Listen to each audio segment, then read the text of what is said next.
नमस्कार। छत्तीसगढ़ में 2 से ढाई महीने बाद विधानसभा चुनाव संपन्न होने हैं और इन विधानसभा चुनाव के मद्देनजर छत्तीसगढ़ में जो सियासी हलचल है वो तेज हो गई है। हम चाहे बात करें भारतीय जनता पार्टी की, चाहे कांग्रेस की, चाहे आम आदमी पार्टी की या अन्य क्षेत्रीय दलों की, ये सभी पार्टियां जो है वो अपनी तैयारियों में या अपनी प्लानिंग और स्ट्रेटेजी के तहत काम में लग गई हैं कि कैसे छत्तीसगढ़ में इस बार अधिक से अधिक सीटों को जीत करके लाया जा सके। छत्तीसगढ़ में इस समय हर गली, हर मोहल्ले, हर कूचों पर और हर एक विधानसभा सीट पर केवल और केवल राजनीतिक बातें ही सुनाई दे रही हैं। भारतीय जनता पार्टी ने भी अपनी प्लानिंग और स्ट्रेटेजी के तहत काम करना काफी पहले से शुरू कर दिया है। शायद ये इसी का नतीजा है कि कुछ दिन पहले भारतीय जनता पार्टी ने समय से पहले अपने 21 प्रत्याशियों को फाइनल करके पहली लिस्ट जो है वो जारी कर दी है। भारतीय जनता पार्टी की पहली लिस्ट आने से जाहिर तौर पर आम आदमी पार्टी और कांग्रेस को परेशान होना बिल्कुल बनता है, क्योंकि जहां अभी छत्तीसगढ़ में डेट्स फाइनल नहीं हुई है, जहां अभी पूरी तरीके से बाकी पार्टियों के प्रत्याशी फाइनल नहीं हुए हैं, बाकी पार्टियों का घोषणा पत्र तैयार नहीं हुआ है, ऐसे समय में बहुजन समाज पार्टी और भारतीय जनता पार्टी ने अपनी अपनी पहली लिस्ट जारी करके कांग्रेस को थोड़ा परेशान जरूर कर दिया होगा। भारतीय जनता पार्टी की प्लानिंग और स्ट्रेटेजी कितनी चुस्त और दुरुस्त है, इसका अंदाजा इस बात से लगाया जा सकता है कि छत्तीसगढ़ में 22 अगस्त से लेकर के 28 अगस्त तक 90 विधानसभा सीटों में असम, महाराष्ट्र और उत्तर प्रदेश से जो 90 विधायक हैं वो 8 दिन आकर के छत्तीसगढ़ में रहेंगे और वो छत्तीसगढ़ की 90 विधानसभा सीटों में एक एक सीटों का भ्रमण करेंगे। कहने का मतलब ये है कि उन 90 विधायकों को, हर एक विधायक को एक एक विधानसभा सीट का प्रभारी बनाया गया है। वो उन सीटों पर जाकर के या उन क्षेत्रों में जाकर के वहां पे जो उम्मीदवार जिनको भारतीय जनता पार्टी ने बनाया है उनकी जमीनी हकीकत को देखेंगे। इसके अलावा पिछले बार भारतीय जनता पार्टी को उन क्षेत्रों से किन चीजों का नुकसान हुआ था या जो सामने जो उम्मीदवार है उसका जनाधार कितना है, उसकी ताकत कितनी है, इस बात का अंदाजा भी जो बाहर से आने वाले जो 90 विधायक है वो लगाएंगे। भारतीय जनता पार्टी ने इसे विधायक प्रवासी अभियान के तहत ये जो कार्यक्रम है वो पूरा केंद्रीय नेतृत्व के तहत ये पूरा काम किया जा रहा है। जाहिर सी बात है कि चूंकि छत्तीसगढ़ में विधानसभा चुनाव की जो कमान है वो अमित शाह के पास है और पूरी प्लानिंग इस समय विधानसभा चुनाव की छत्तीसगढ़ में वो अमित शाह के इशारे पर ही चल रही है। तो इस बार जो विधायक प्रवासी अभियान के तहत जिसका प्रमुख बेलतरा विधायक रजनीश सिंह को बनाया गया है, उसके तहत मंडल स्तर से लेकर के जो ऊपरी स्तर तक के कार्यकर्ता हैं वो इसमें शामिल होंगे। वो बाहर से आने वाले विधायकों को एक एक क्षेत्र लेकर के जाएंगे, उन क्षेत्रों का भ्रमण कराएंगे जिन क्षेत्रों में भारतीय जनता पार्टी चाहे वो कमजोर हो या चाहे वो वहां से जीत कर आ सकती है। ये जो विधायक आ रहे हैं, ये विधायक छत्तीसगढ़ के जिन विधानसभा सीटों पर जाएंगे उन विधानसभा सीटों पर लगभग 8 दिन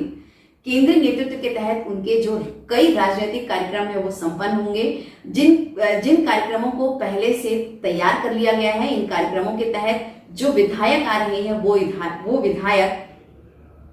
अनुसूचित जाति, अनुसूचित जनजाति, ओबीसी या अन्य वर्ग के लोग जो है उन लोगों से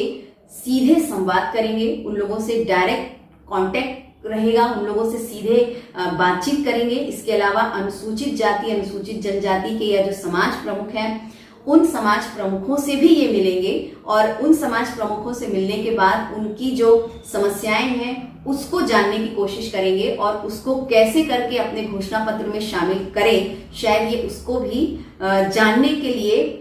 उन समाज प्रमुखों से मिलेंगे। भारतीय जनता पार्टी ने इस अभियान के तहत जहां एक चीज को शामिल किया है वो ये है कि कहते हैं कि यदि किसी को आपको प्रभावित करना है तो उसका रास्ता पेट से होकर के जाता है। इसलिए भारतीय जनता पार्टी ने अपनी इस स्ट्रेटेजी में ये भी शामिल किया है कि जो 90 विधायक आ रहे हैं वो 90 विधायक का जो भोजन है वो अनुसूचित जाति या अनुसूचित जनजाति वर्ग या जो समुदाय है उनके यहाँ रहेगा, ताकि खाना खाने के दौरान हो सकता है जो बातें होंगी उसका जो सीधा असर है वो राजनीतिक होगा और इससे जो राजनीतिक असर से हो सकता है कि भारतीय जनता पार्टी को सीट जीतने में या उन तक उनकी परेशानी दूर करने में कुछ हद तक सहायता मिलेगी। इसके अलावा भारतीय जनता पार्टी की इस तरह की प्लानिंग और स्ट्रेटेजी में मंडल स्तर से लेकर के जो ऊपरी स्तर के कार्यकर्ता हैं वो पूरे समय, पूरे 8 दिन उनके साथ रहेंगे, जो जाकर के उन विधायकों के साथ उन उम्मीदवारों का रिपोर्ट कार्ड तैयार करेंगे जो उम्मीदवार भारतीय जनता पार्टी ने मैदान में उतारने के सोचे हैं।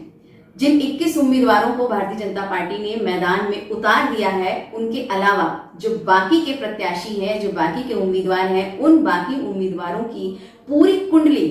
ये 90 विधायक जो बाहर से आ रहे हैं वो खंगालेंगे। वो देखेंगे कि कैसे इन प्रत्याशियों का जनाधार उस क्षेत्र में है कि नहीं, उन प्रत्याशियों का कितना कद लोगों के बीच में है, कितना वजन लोगों के बीच में है, जनता वहां की कितना डायरेक्ट उस प्रत्याशी से या उस उम्मीदवार से कनेक्ट है, उस क्षेत्र में क्या समस्याएं हैं जिनको दूर किया जा सकता है, उन क्षेत्रों में पिछली पार्टी ने कहां काम करना नहीं किया है काम, उसको वो सामने लेकर के आएंगे और पिछली सरकार से क्या चूक रह गई है उस जगह को भी भरने का काम भारतीय जनता पार्टी इस अभियान के तहत करेगी। जाहिर सी बात है, इस अभियान के तहत कांग्रेस पार्टी के बीच खलबली मचना लाजमी है, कांग्रेस के पेट में दर्द होना लाजमी है, क्योंकि जो कांग्रेस भूपेश बघेल के नेतृत्व में विधानसभा चुनाव लड़ने जा रही हो और जहां पर दीपक बैस ने पिछले सम्मेलन में ये कहा हो कि छत्तीसगढ़ में कांग्रेस अभी 10 साल तक अपनी सरकार बनाएगी, ऐसे समय में भारतीय जनता पार्टी का इस तरीके का अभियान चलाना कांग्रेस को परेशान तो करेगा ही करेगा। इसी की तैयारी शायद इस चीज से दिखती है कि कांग्रेस ने आनन फानन में लगातार 3 चुनावी समितियों की घोषणा कर दी। कांग्रेस ने जहां पर चुनावी घोषणा पत्र समिति बना दिया है, जिसमें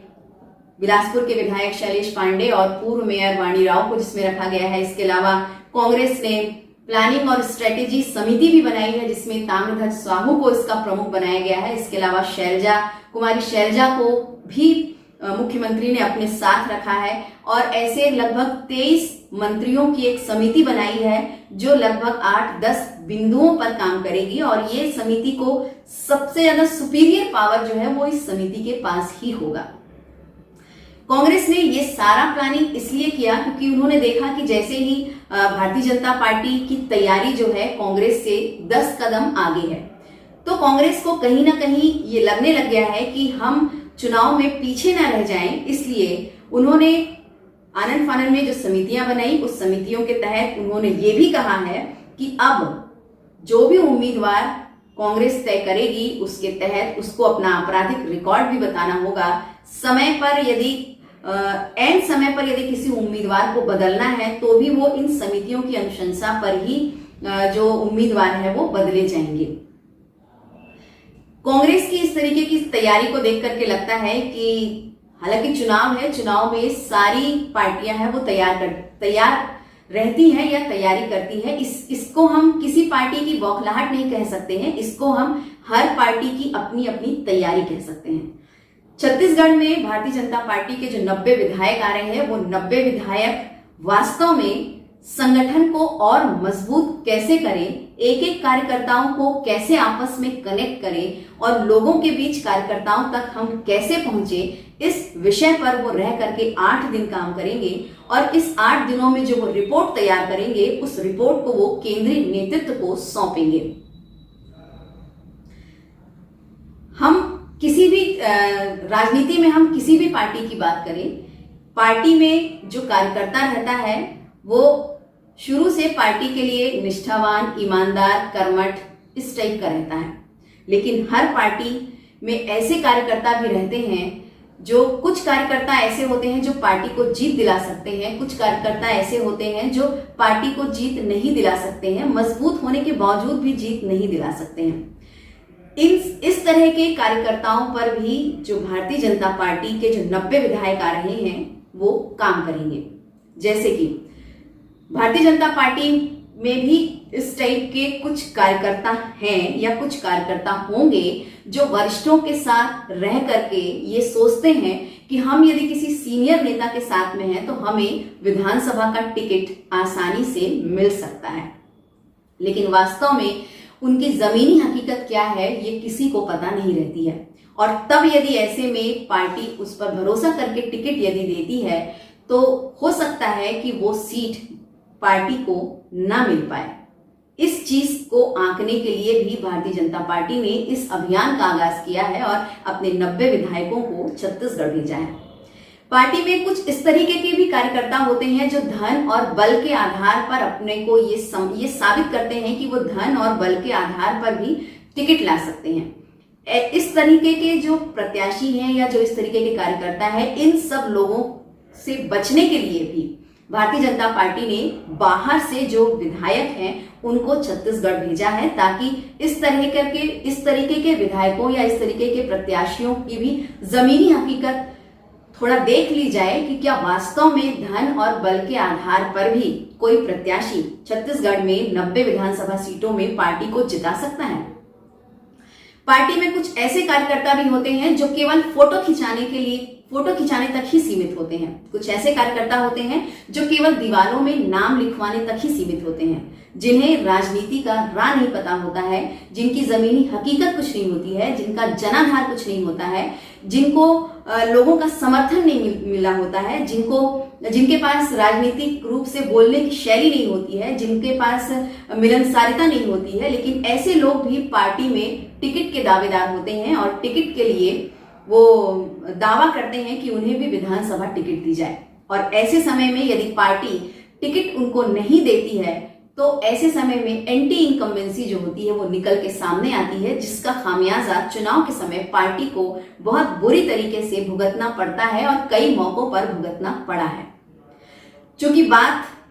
छत्तीसगढ़ विधानसभा चुनाव की है, इसलिए यदि हम स्थानीय स्तर पर यदि ये अभियान यहाँ के विधायकों से करवाते तो शायद इसका जो नतीजा है वो सामने नहीं आता। इसलिए अमित शाह ने ये सोचा कि क्यों ना हम इस प्लानिंग और इस स्ट्रेटेजी को हम बाहर के विधायकों से एग्जीक्यूट कराया जाए। शायद इसी का ये नतीजा है कि भारतीय जनता पार्टी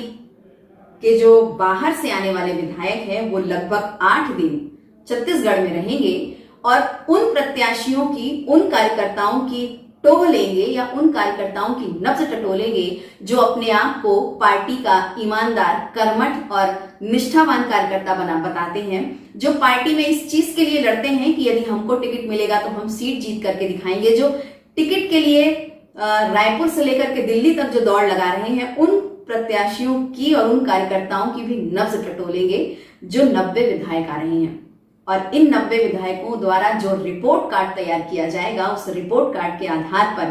केंद्रीय नेतृत्व या जो शीर्ष नेतृत्व है वो डिसाइड करेगी या वो निर्णय लेगी कि वास्तव में किसे टिकट दी जाए और जो प्रत्याशी है वो कितना दमदार है और किस प्रत्याशी का जनाधार कितना है, किस प्रत्याशी का कितना क्षेत्र में दबदबा है। इन सब चीजों की स्टडी करने के बाद, इन सब चीजों का अध्ययन करने के बाद जो रिपोर्ट आएगी, इस रिपोर्ट के आधार पर जो उम्मीदवार होंगे, वो जो प्रत्याशी होंगे वो फाइनल किए जाएंगे।